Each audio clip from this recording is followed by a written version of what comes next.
mapan aneng kidul wetaning Gunung Tengguru nenggih ingkang winastan Hardi Himalaya mapan ing kidul wetaning Gunung Himalaya ana pepunthuk ingkang mawa cahya nenggih ing mriku dadya sasananing wujud sato kewan nenggih menika ta warnane sang Nandini ya lembu Handini tak sinembah sembah dening Sagung Titah ya sejatine sang Nandini atmajaning jim roh patanan saka ing jagat kulon Sekti Mandraguna Jayeng Palagan ora tedas ing Brajalungit tinatah mendhat jinara menter ciptani rasa mangiran jagat sadaya makhluk miwah titah kinengan nyembah mring pepadane sang lembu Nandini wauta kathah sangya para raja Nerpati miwah ratuning jin ingkang samya kusung-kusung andhedhepik ndhedheprok atur sesaji nyembah marang sang Nandini dadya suka marwata suta atine lembu Nandini pauta ora kaya kang anglang ing dawana nenggih sang Manikmaya dupe mulat ing pepunthuk ana teja wangkawa sigra niyup saking gegana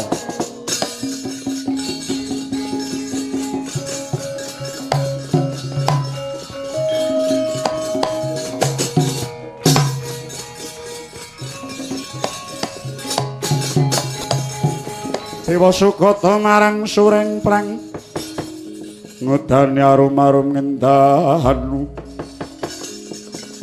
ngendanu ing ngawiyat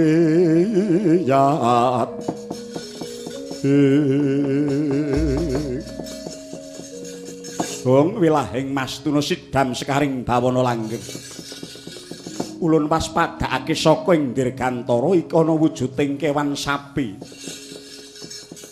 nanging ya gene mawa cahya ngenguwung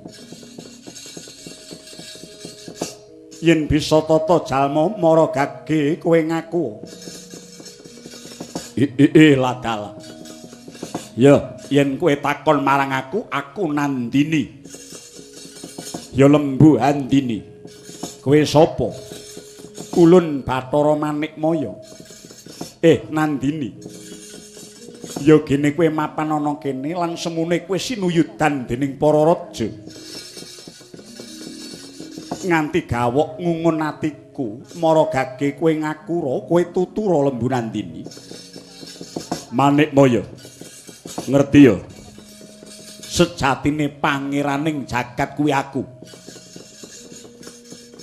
deloken sakupenging gunung iki kabeh padha manembah lan atur sesaji marang aku kabeh elek temen gunemamu lembu Handini pangeraning jagat Triloka kuwi dudu sapa-sapa nanging panjenengan ulun pribadi ulun ingkang kawasa lan kinawasa kagaduhan pusaka kadewan ingkang akeh banget cacahe ulun bisa misesa ingkang kumlip ingkang kumlawe kabeh titah kawengku ning asta ulun aja pisan-pisan kowe ngaku pangeraning jagat wah ngaya-wara ucapmu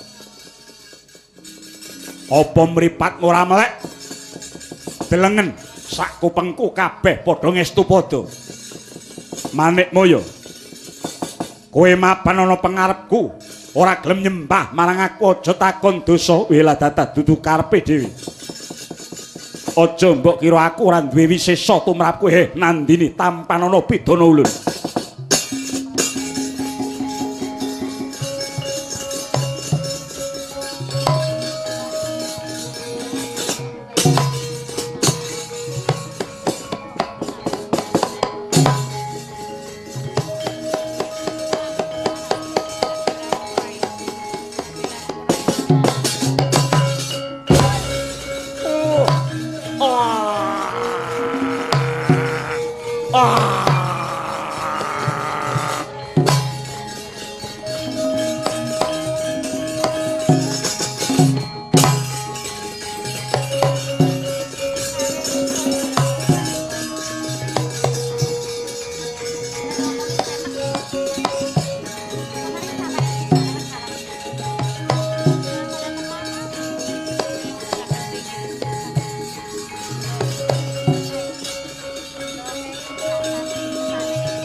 Aduh, sang pangeran Bawana persasat lumpuh tanpa daya kenging pangaribawa paduka sang marting jagat. Oh, Sang Hyang Manikmaya kula rumaos kasoran kalian kaluhuran kawibawan pangaribawa paduka pukulun. Ucap mulai batin lembu nandin. Lho inggih, apa buktine? Kula badhe sumpah prasetya wonten ing ngarsa paduka pukulun Manikmaya. Minangka tandha ajrih asih kula dhateng paduka. Kula trimah dados titian paduka pukulun. Tansah marapamoring suksma sinuksmaya winah-ing asepi. Sinimpen telenging kalbu.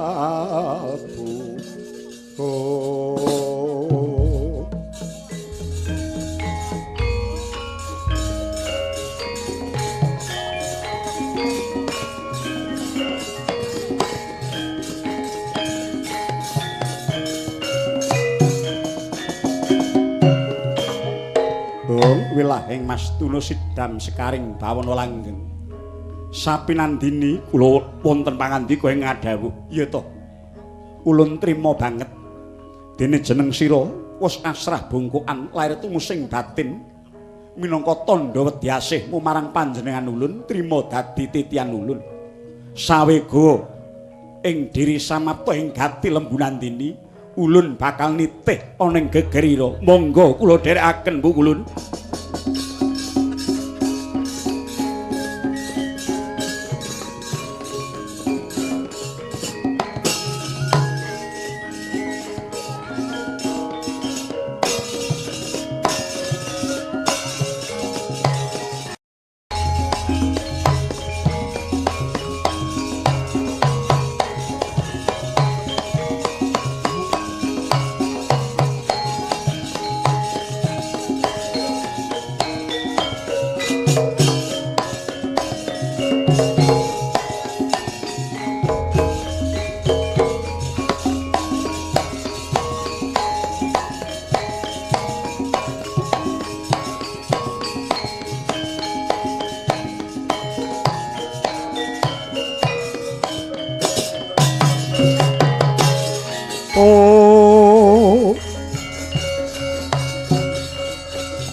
Manik jatiring alam tinuting jagat. Di Jemabang. Ono apa, Kang? Wah. Apa ora bener? Apa ora bener lakon iki? Mengko Sang Nandini iku dadi sesembahanku lan sesembahanmu. Nanging ya gene. Isih dititi dening kawujudan kang kaya mengkono. Apa ana pangeraning jagat kok mung ditumpaki karo titah liya? Wah. Gembelo temen sirahe. Wah, opat. Kowe sapa? Apa ora melek yen to iki sesembahku? Muduna. Kowe aja kurang ajar, iki sesembahaning para titah. Iki Sang Pangeran Bawana. Ulun Bathara Manikmaya. Ngerti ya? Anane ulun nitih ing andine iki merga sing aku dadi sesembahmu. Saiki wis teluk Sor Pangaribawa kelawan panjenengan ulun. Aja ndedawa crita mara gagih nyembah marang panjenengan ulun. Piye? Sesembahku iku Sang Nandini. Sesembahiku Sang Lembu Andini.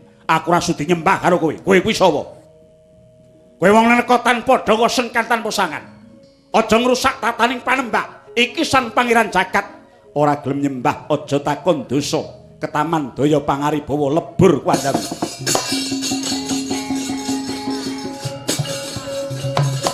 Kono.